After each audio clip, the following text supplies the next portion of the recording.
So first of all, thank you so much for joining us at the week. We have with us Himachal Pradesh Chief Minister Sukhwinder Singh Sukhu ji. You have completed 3 years, in government. 2 more years are left. But first of all, we want to ask you, sir, you are a grassroots leader. You've risen from the ranks, and if you can tell us little bit about your background, कहाँ से आपकी journey शुरू हुई politics में, और आपके childhood experiences ने किस तरीके से आपकी वर्ल्ड व्यू शेप करी? देखिए, चाइल्डहुड में तो मैं जब 11th क्लास में था तो मैंने सीआर का इलेक्शन लड़ा, that is a class representative. फिर मैं गवर्नमेंट कॉलेज शिमला में पढ़ता था। फिर मैं जनरल सेक्रेटरी बना, प्रेसिडेंट बना, एक कॉमन फैमिली से।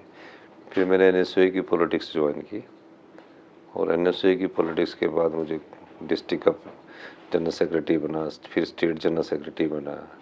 फिर यूनिवर्सिटी में जब गया तो हमने वहाँ डीआर का इलेक्शंस लड़ा, तो डीआर बने, और गवर्नमेंट कॉलेज शिमला का मैं प्रेसिडेंट भी रहा और जनरल सेक्रेटरी भी रहा। फिर लॉ करने के बाद मैंने एमए इन पॉलिटिकल साइंस किया, और उसके बाद हमने पॉलिटिकल अरीना में जो इलेक्टोरल पॉलिटिक्स होता तो काउंसलर का चुनाव लड़ा, शिमला म्यूनसिपल कॉरपोरेशन का काउंसलर का चुनाव लड़ा। 2 बार मैं शिमला म्यूनसिपल कॉरपोरेशन में काउंसलर रहा। उसके बाद मैंने एमएलए का चुनाव लड़ा 2003 में, और पिछले 20 साल से एमएलए हूँ। और कॉमन बैकग्राउंड से एक एग्रीकल्चर गवर्नमेंट सर्वेंट के बेटे होने के बाद मैं यहाँ आज मुख्यमंत्री की कुर्सी पर पहुँचा हूँ। और निश्चित रूप से जो भी हमारी योजनाओं को हमने अनुभव किया है, स्टूडेंट्स लाइफ में मैं जब रहा तो एनएसयूए का मैं स्टेट का प्रेसिडेंट 6 साल रहा। फिर मुझे कांग्रेस पार्टी ने यूथ कांग्रेस का प्रेसिडेंट बनाया स्टेट का, 10 साल में वहाँ रहा। एंड वेणुगोपाल जी भी उस समय यूथ के प्रेसिडेंट थे, केसी वेणुगोपाल जी भी। और फिर उसके बाद मैं प्रदेश कांग्रेस कमेटी का अध्यक्ष रहा 6 साल, सबसे लंबा टर्म हिमाचल प्रदेश के प्रदेश अध्यक्ष के रूप में। फिर जब मैं 4th टाइम एमएलए बना तो मुझे माननीय श्री राहुल गांधी जी ने और प्रियंका गांधी जी ने, सोनिया गांधी जी ने, खड़गे जी ने मुझे चीफ मिनिस्टर का पदभार दिया, और 3 साल हमारी गवर्नमेंट को 11 दिसंबर को पूरे हुए हैं। तो इन 3 सालों में सीखने को भी मिला और करने को भी बहुत मिला। Right sir. तो जैसे आप मेंशन करते हैं, अभी 3 साल में किस तरह की अचीवमेंट्स आपको लगती हैं अभी तक आप कर पाए, जो भी पोल प्रॉमिसेस थे, और अभी बाकी 2 साल में क्या बचा है जो आपका मेन फोकस रहेगा? देखो, 3 साल में हमारा एक ही नारा था कि व्यवस्था परिवर्तन, सिस्टम चेंज। और मुझे खुशी है कि पहले साल जो अधिकारी मुझे नियम बनाते थे, कानून बनाते थे, कहते थे ये नहीं हो सकता है, आज मुझे खुशी कि 3 साल पर बाद वो धरातल पर आई। एक रूटीन से फाइल चलती थी, फिर ऊपर तक वही लिखा जाता था, फिर उसके बाद नीचे तक आते थे। तो जो हमने सिस्टम चेंजिंग की बात की है, उसमें हम सफलता प्राप्त करने में सफल हुए।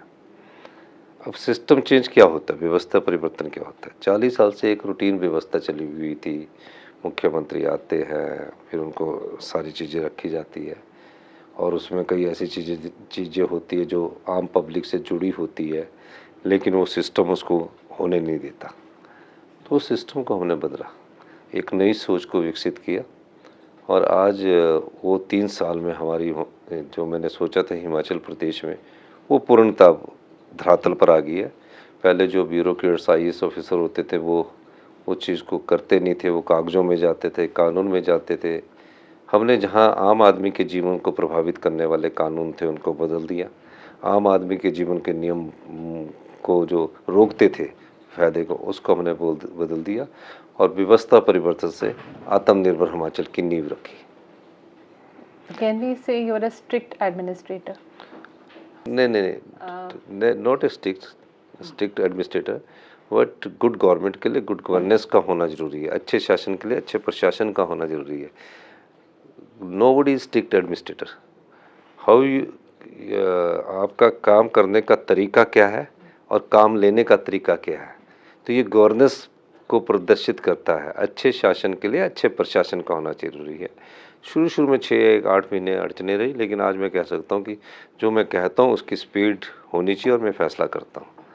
तो डिसीजन मेकिंग में हमारी बड़ी फास्ट हमने डिसीजन मेकिंग की है। मैं एक उदाहरण देना चाहता हूँ कि प्रधानमंत्री आवास योजना के तहत 1,30,000 रुपया मिलता है और 20,000 स्टेट का शेयर होता है। 1.5 लाख था। जब हमारे डिजास्टर आया तो मेरे पास अधिकारी बोलते थे ये दीज आर द रूल्स। तो मैंने पूछा कि 1.5 लाख में एक कमरा नहीं बनता, तो हम इन रूल्स को बदलना चाहिए। तो वो ये फिर ऐसे आने वाले समय में और होगा। तो हमने हिंदुस्तान का सबसे बड़ा पैकेज दिया, जो डिजास्टर में जिसके घर चले गए उन्हें हम 7 लाख रुपया घर बनाने के लिए दे रहे हैं और 1 लाख रुपया उसकी बिलोंगिंग्स जो थी, कपड़े थे, बर्तन थे, उसके लिए दे रहे हैं। 8 लाख का पैकेज है। ऐसा पैकेज किसी ने नहीं दिया। फिर जो डिजास्टर में जो फैमिलीज उजड़ जाती थी तो एकदम तो घर बनता नहीं है। तो हमने उनको कहा कि आप गांव में अगर किराए का मकान लेते हैं तो 5,000 रुपया पर मंथ किराया देंगे और शहर में जब नगर पंचायत या नगर परिषद होगी लेकिन वहाँ हम 10,000 रुपया देंगे, खाना पीना सब फ्री देंगे। तो उससे प्रदेश की जनता को जो उसकी वेल्थ का था उसका एक पार्ट मिला। नहीं तो आज तक कोई सोच ही नहीं सकता था कि उन्हें 8-8 लाख रुपया घर बनाने के लिए देंगे। अभी भी केंद्र सरकार की योजनाओं में 1.5 लाख प्रधानमंत्री आवास योजना के तहत है। तो इसी को व्यवस्था परिवर्तन कहते हैं। जो सोसाइटी में जब कभी विपदा आती है तो अपने जो खजाने होते हैं वो उनको सिर्फ महज मदद करना उद्देश्य नहीं होना चाहिए, महज उनको एस्टेब्लिश करना उद्देश्य होना चाहिए। So coming to the organization, how do you see the new system of appointing district presidents? Old guards in the party seem to be unhappy with it. And what are the key improvements that you think can come from the new appointments that couldn't have come with the earlier setup? नहीं, definitely देखिए, मैं खुद organisation में 22 साल state के president पर रहा हूँ। एक लॉबी हम बनाते जाते हैं और उसका संगठन में नुकसान होता है। हाई कमांड ने ये जो नया सिस्टम लाया ये अच्छा है। इसमें क्या है कि एक तो जो वहाँ का लोकल लीडर होता है उसके वजह से प्रेशर कम हो जाता है और 5-6 में से आपको ऑप्शन मिलती है कि कौन चुनना। नहीं तो क्या होता है कि जो स्टेट प्रेसिडेंट बन जाता है वो अपना एक आदमी बनाना स्टार्ट कर देता है, एक टीम बनाना चाहता है, जिससे कैडर को नुकसान होता है। तो कांग्रेस की पॉलिटिक्स जो रही थी वो पावर ड्रिवन पॉलिटिक्स रही थी। Now it comes to organisation driven politics में आना पड़ेगा, क्योंकि पहले पावर ड्रिवन पॉलिटिक्स चल पड़ती थी कि सत्ता के साथ लोग चलते थे। अब जब तक ऑर्गेनाइजेशन में हम इसको बिल्डअप करेंगे, ऑर्गेनाइजेशन स्ट्रक्चर्स को, जो ये डिस्ट्रिक्ट संगठन सृजन का काम चला हुआ है, ये बहुत अच्छी बात है। इसमें बाहर से लोग आ रहे हैं, बाहर से ऑब्जर्व कर रहे हैं और एक सिस्टम डेवलप होगा। तो डायरेक्टली ऑर्गेनाइजेशन स्ट्रक्चर्स में बनाने में अगर हाई कमांड का हाथ होता है और स्टेट का हाथ कम रहता है तो एक तो जो है ट्रांसपेरेंसी रहेगी और नेचुरली जो अपॉइंटमेंट होगी उसकी उस पर कोई उंगली उठा नहीं पाएगा। You have been a grassroots leader and risen through ranks. And when you look at the Congress in Himachal Pradesh, it's symptomatic of what is ailing the Congress party today. That is factionalism. So how difficult is it to run the No, this is not the theory कि factionalism is there. There is no factions. Which faction is leading? No faction is leading. Himachal में कोई factionalism है ही नहीं। सिर्फ कुछ leaders कई बार जब उनके काम नहीं होते तो एक स्टेटमेंट दे देते हैं जिससे थोड़ा ये लगता है फैक्शनलिज्म तो होता कि इसमें कोई 10-15 एमएलए हो, 5-10 एमएलए हो। Is there any factions there? We have seen the example of it, like we see in Rajya Sabha, few MLAs cross vote. Yes of course. आपने उस समय देखा तो निश्चित रूप से उस समय फैक्शनलिज्म था, क्योंकि मैं नया नया चीफ मिनिस्टर बना था और एक जो एस्टेब्लिशमेंट थी उनको वो पच नहीं रहा था। और वो एस्टेब्लिशमेंट में क्या हुआ कि एक जब रैंक एंड फाइल से कोई चीफ मिनिस्टर बनता है तो उसमें उसको सबको वो मिनिस्टर बना नहीं पाता। तो जब सबको मिनिस्टर बना नहीं पाता तो कुछ लोग जो दूसरी पार्टी से छोड़कर कांग्रेस पार्टी में एमएलए बन गए थे और कुछ लोग जो ओवर एम्बिशियस थे उन्होंने पार्टी को डिजर्ट किया और 9 एमएलए हमको छोड़कर चले गए। उस समय फैक्शनलिज्म था और इसमें कोई दो राय नहीं। लेकिन आज की डेट में मुझे नहीं लगता कि कोई इतना बड़ा फैक्शंस हो। There is sections of difference of opinion हो सकती है, किसी लीडरशिप की मेरे साथ डिफरेंस ऑफ ओपिनियन मेरी स्टाइल ऑफ फंक्शनिंग से हो सकती है, लेकिन फैक्शनलिज्म मैं कह सकता हूँ कि हिमाचल प्रदेश में कोई फैक्शनलिज्म नहीं। जितना फैक्शनलिज्म भारतीय जनता पार्टी में दिया वो तो 5 गुटों में बटी हुई है, 5 गुटों में। और नड्डा जी को बार बार वहाँ आना पड़ता है और वही रैली करते हैं। तो 5 गुटों में बटी भाजपा जो है हिमाचल प्रदेश में फैक्शनलिज्म एक डिस्टेंस ड्रीम रह गया। अब तो काफ़ी समय पहले था, अब नहीं है। मतलब before this election factionalism was there, अब मेरे ख्याल बहुत कम है, डिफरेंस ऑफ ओपिनियन है। और वो कभी कोई मंत्री जी के पास होता, कभी किसी एमएलए को काम नहीं होता, तो उस ढंग से अभी है। Sir, you are the chief minister of one of the 3 Congress ruled states. किस तरह का प्रेशर सेंटर से आता है और किस तरह की कोऑपरेशन में दिक्कत आती है कांग्रेस रूल स्टेट्स में? What are the kind of challenges that you are facing? देखो 2-3 चैलेंज बड़े स्पष्ट है जो कॉमन है पूरे हिंदुस्तान अक्रॉस द कंट्री। एक तो जब आप बिल पास करते तो गवर्नर हाउस में अटक जाते हैं, ये सबसे बड़ा चैलेंज है। अब हमने यूनिवर्सिटीज़ के बिल पास किए हुए, हम वाइस चांसलर लगाना चाहते हैं पर गवर्नर साहब उसको असेंटिंग देते, दिस इज़ वन फैक्टर। दूसरे जो भी बिल वो हम राजभवन भेजते उसको 1-1 साल लग जाता, 2-2 साल लगता, पास तक नहीं होते। तो ये एक थोड़ा सा बहुत बड़ा चैलेंज सेंटर से कॉस्ट जो बिल है उसके लिए आता है। दूसरा, सेंटर में भी रिसोर्सेज कम है, तो उनके तो स्कीम बेस्ड पर होता है कि जो स्कीम बेस्ड पर करेंगे। और तीसरा, हिल स्टेट्स के लिए अक्रॉस द कंट्री जहाँ 80% हिल ही है, उनके लिए जो पॉलिसीज़ यूनिवर्सल बना दी जाती है कि प्लेन के हिसाब से और अक्रॉस द हिल स्टेट्स, वो हिल स्टेट के हिसाब से प्लेन की पॉलिसीज़ नहीं चलती है। तो इसलिए इनको पॉलिसीज़ को भी सोचना पड़ेगा, ब्यूरोक्रेटिक लेवल पर भी सोचना पड़ेगा, पॉलिटिकल लेवल पर भी सोचना पड़ेगा कि कई जगह 80% हिल है, कई जगह उत्तराखंड में 50% मैदान है, 50% हिल है, जम्मू कश्मीर में 70% है, हिमाचल में 80% हिल है, शिवालिक्स है, मिड हिमालय है, बिग हिमालय है। तो ये सब चीज़ें नॉर्थ ईस्टर्न स्टेट्स है, इस ढंग से पॉलिसी सोचना पड़ेगा। हिल स्टेट्स में जो एक्सपेंडिचर होता है पर किलोमीटर रोड बनाने का और पानी की स्कीम का, वो प्लेन से 3-4 गुना ज़्यादा होता है, तो पॉलिसीज़ में वो पैसा वैसे आता, तो इसलिए थोड़ा सा उसको भी चेंज करने की, नॉर्म्स को चेंज करने की प्रोसीजरली जरूरत है।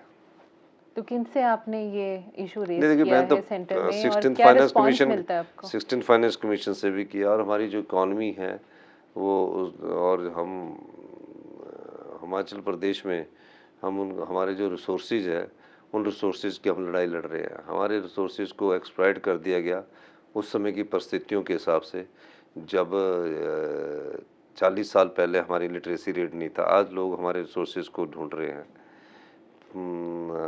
उसको चाहे वो हाइड्रो पावर प्रोजेक्ट्स है उसमें अपना शेयर चाहते हैं, चाहे SJVNL है, चाहे NTPC है, चाहे NHPC है, और चाहे कोई और कंपनियां हैं, तो उसकी हम लड़ाई लड़ रहे हैं। क्योंकि हमारे पास अगर कोई रिसोर्स है तो वाटर है और टूरिज़्म है। और तीसरा, जैसे कि अभी GST के रैशनलाइजेशन से हिमाचल को फ़र्क पड़ा, GST लगने से हिमाचल को फ़र्क पड़ा, क्योंकि GST जो है कंज्यूमर बेस्ड है। तो मैंने वो बातें फाइनेंस मिनिस्टर से उठाई कि GST जब कंज्यूमर बेस्ड है तो हिमाचल प्रदेश की पॉपुलेशन तो कभी भी 75 लाख से बढ़ेगी नहीं, डिक्लाइनेशन में जा रहे हैं हम। एक और चीज़ है, हिमाचल प्रदेश में पॉपुलेशन डिक्लाइनेशन में जा रहे हैं। तो अभी 75 लाख है, तो वो मेरे लगता है कि आने वाले 5-7 सालों में 70 लाख हो जाएगी। तो ये भी बहुत बड़ी चिंता का विषय है। फिर कंज्यूमर बेस्ड GST के बाद अगर हम एशिया के बिगेस्ट हब है फार्मास्यूटिकल में, 35% एशिया की मेडिसिन फार्मास्यूटिकल हिमाचल प्रदेश में बनती है। GST लगने से पहले हमें 4000 करोड़ रुपया एक्साइज और बैट के रूप में आता था लगने से पहले। लगने के बाद हमें 150 करोड़ रुपया रह गया। GST कंपनसेशन भारत सरकार ने दिया, जो 5 साल तक हमें 3200 करोड़ रुपया दिया, लेकिन हमारे तो ट्रेजरी को ड्रेन कर रहा है। फिर रैशनलाइजेशन हुआ, हमारे सीमेंट इंडस्ट्रीज है तो उसका भी हमको नुकसान हुआ, मैंने वो बात भी की।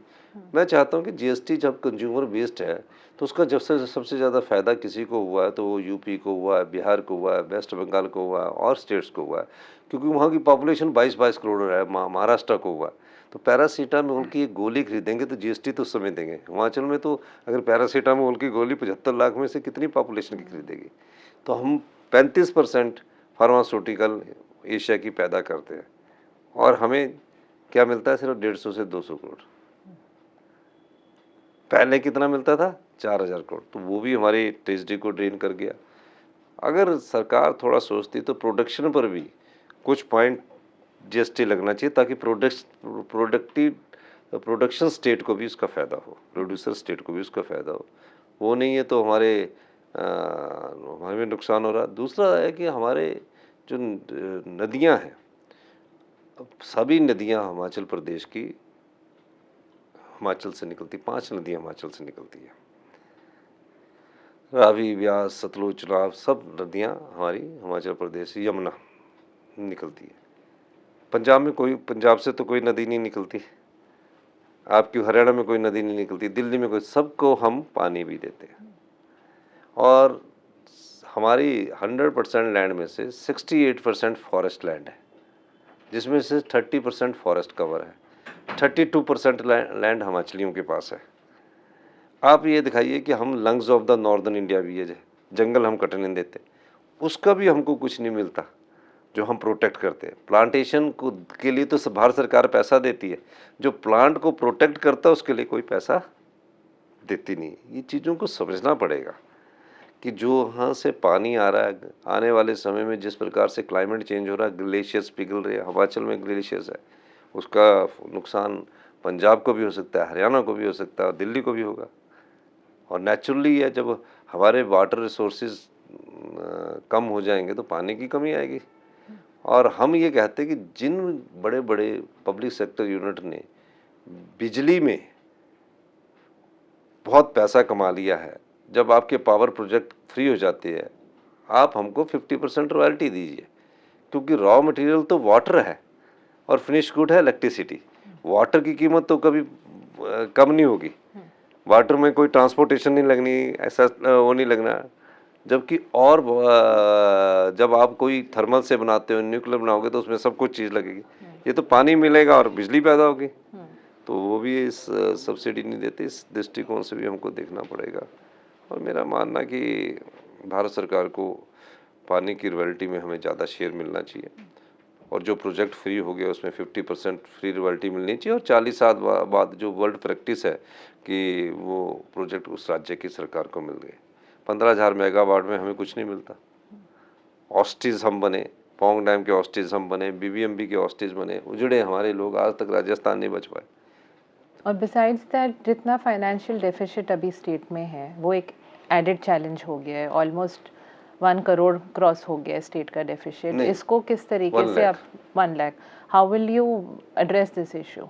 देखिए, बीजेपी के समय में 76,000 करोड़ रुपए की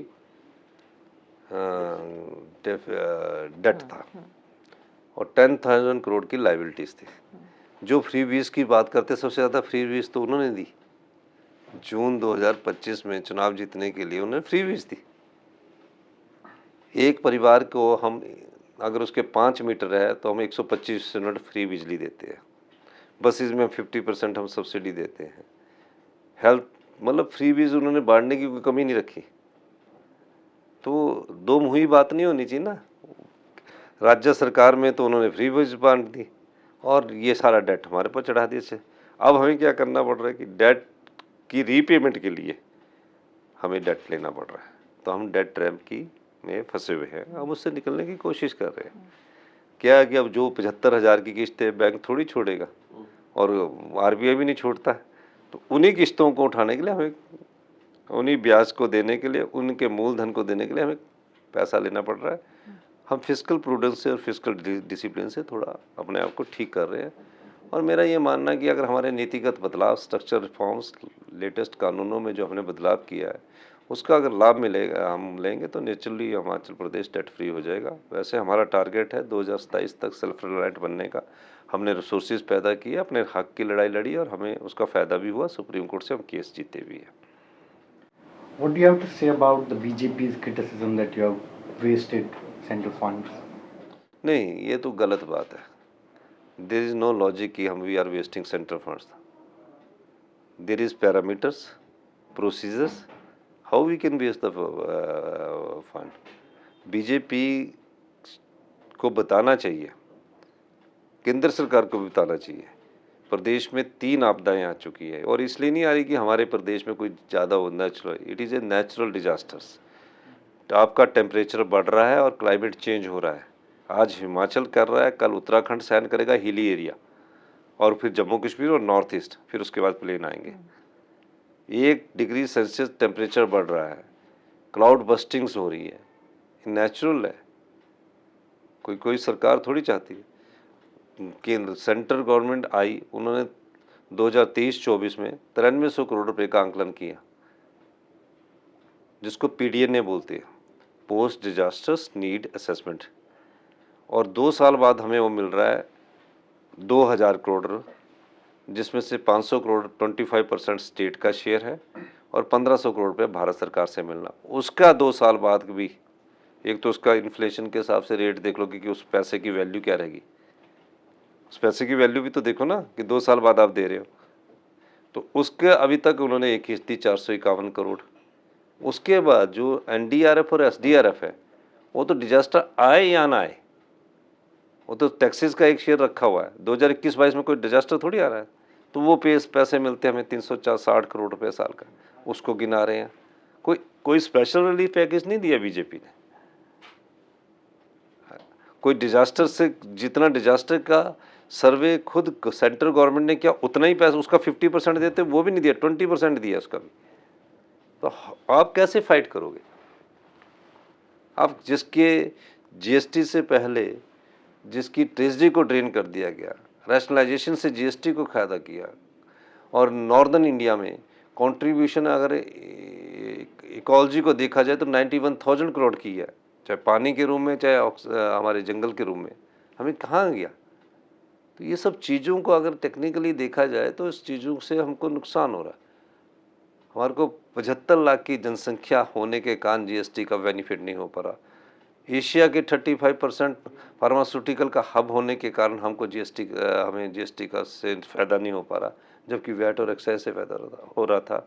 जब हमें डिजास्टर आता तो वो रिलीफ नहीं मिल पा रहा जो रिलीफ क्लेम करती है। तो ये सब चीज़ों को सोचने की ज़रूरत है और वक्त है, क्योंकि क्लाइमेट चेंज आज हिमालय रीजन में हो रहा है, कल प्लेन में आएगा, शिवालिक्स में आएगा, सब जगह आएगा, इसका असर है। क्योंकि जब टेम्परेचर बढ़ेगा तो उसका मतलब ये नहीं है कि वो एक ही स्टेट को करेगा। ये स्टेट का टेम्परेचर नहीं बढ़ा है, ये तो पूरे ग्लोबली बढ़ने स्टार्ट हुआ है। सब चीज़ों से लड़ने की ज़रूरत है। और मैं अमित शाह जी के पास गया था कि इसकी एक टेक्निकल टीम बनाए, मैं उनका भी धन्यवाद करता हूँ कि उन्होंने एक टेक्निकल टीम इसकी बनाई है। Himachal Pradesh has historically alternated governments between the BJP and Congress in almost every assembly election for decades, much like in Rajasthan. What has your government done to break this anti-incumbency?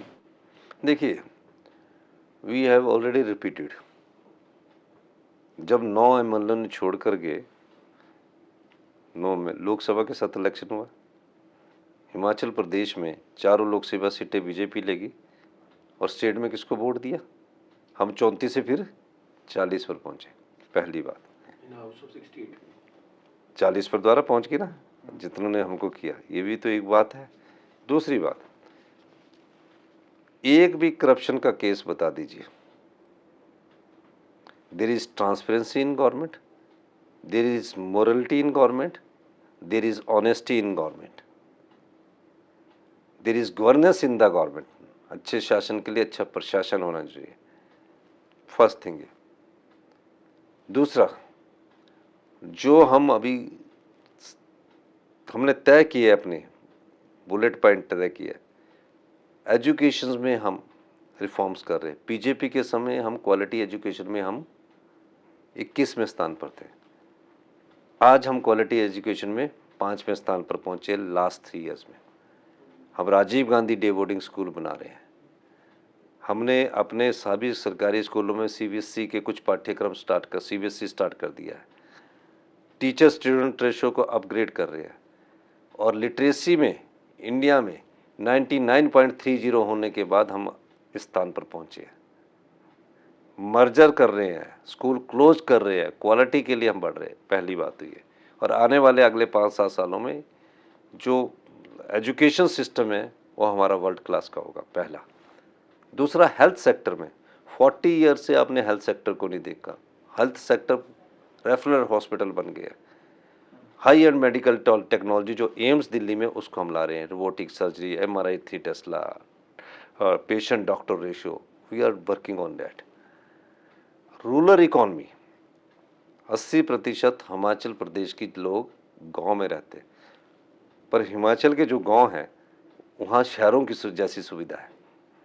ऐसा नहीं है कि कोई पिछड़ा है, हर जगह सड़क है, हर जगह पीने का पानी है, और हर जगह एजुकेशन से और हाईली लिटरेट लोग हैं। हिमाचल के गांव शहरों की तरह है। वहाँ रूरल इकोनॉमी को कैसे डेवलप करना है। इंडिया की पहली स्टेट है हिमाचल प्रदेश जो मिल्क पर एमएसपी दे रही है, क्योंकि हम डेयरी प्रोडक्शन पर जाना चाहते हैं अपने एनवायरनमेंट के साथ। 51 रुपये किलो हम गाय का दूध खरीद रहे हैं और भैंस का हम 61 रुपये खरीद रहे हैं। नेचुरल फार्मिंग पर 90 रुपीज़ हम टर्मरिक खरीद रहे हैं और 60 रुपीज़ जौ खरीद रही है, 60 रुपीज़ बीट खरीद रही है, 40 रुपीज़ मेज खरीद रहे हैं। इकॉनमी डेवलप हो रही है। सोलर पावर प्रोजेक्ट लगाने पर हम 5% इंटरेस्ट सबवेंशन दे रहे हैं। ई व्हीकल पर जाने के लिए जो हमारी नेचर है, 20 लाख वाले गाड़ी को हम 10 लाख रुपए की सब्सिडी अनएम्प्लॉयड यूथ को दे रहे हैं और 75,000 रुपया पर मंथ उसको गाड़ी का दे रहे हैं, सरकार में लगाकर 4 साल की एश्योर्ड इनकम दे रहे हैं। तो we are lot of changing system changing is there. तो रूरल इकोनॉमी को हम डेवलप कर रहे हैं, डेयरी इकोनॉमी को हम डेवलप कर रहे हैं, हाइड्रो को हम डेवलप कर रहे हैं, टूरिज्म को हम डेवलप कर रहे हैं। हम अपना एयरपोर्ट बड़ा बना रहे हैं। 75 साल में हमारा एयरपोर्ट नहीं है, भारत सरकार भी हमें मदद नहीं कर पा रही। तो हमने 3,000 करोड़ रुपया अपना जो कांगड़ा धर्मशाला वाला एयरपोर्ट है, कांगड़ा धर्मशाला एक ही बात है, कांगड़ा कोई ही धर्मशाला, तो उसको हम बड़ा कर रहे हैं, हेलीपोर्ट्स बना रहे हैं, टूरिज्म सेक्टर को हम डेवलप कर रहे हैं। तो एक जो 40 साल से सोच थी, पहले तो अधिकारियों में वो सोच बदलनी पड़ती, फिर पॉलिटिकल लीडरशिप को वो सोच बदलनी पड़ती है। और जो हमने इतने साल हिमाचल की पॉलिटिक्स में से सीखा है, उस प्रकृति को बचाकर, उस एनवायरनमेंट को बचाकर हम अपनी योजनाओं को अमली जामा पहना रहे हैं। बट तो भी ऑपोजिशन का कहना है, ऑपोजिशन लीडर का कहना आप है 2027 का निश्चित रहिए, आप 2027 में हमने कोई गलत नहीं किया। सर्विस सेक्टर, सोशल सिक्योरिटी में हम पहले कानून बनाया देश का, जिसमें जो बच्चे माता और पिता को खो जाते हैं उसमें सरकार ही माता है, सरकार ही पिता, चिल्ड्रन ऑफ द स्टेट का दर्जा दिया। 27 साल तक सरकार उनका ख्याल रखेगी। हर महीने उनको 4,000 रुपये पॉकेट मनी मिलती है, और अगर वो मेडिकल कॉलेज पढ़ता तो उसकी पूरी फीस देती है, हॉस्टल की पूरी फीस देते हैं, 75,000 कोचिंग का लिए देते हैं, और 2 लाख रुपए शादी के लिए देते हैं। तो हिंदुस्तान की पहली स्टेट है हमने। सोशल सिक्योरिटी में जो ऑर्फेंस हैं, जो और लोग हैं, उनके हम पूरा ख्याल रख रहे हैं। और 60 साल से ऊपर सारे जितने भी बुजुर्ग हम उनको 1,500 रुपये दे रहे हैं, 59 से ऊपर। ये सब योजनाएं तो जनता के लिए है। मतलब रिटायरमेंट के बाद 59 साल के ऊपर वालों को, चाहे महिला है चाहे पुरुष है, हम कितने दे रहे हैं?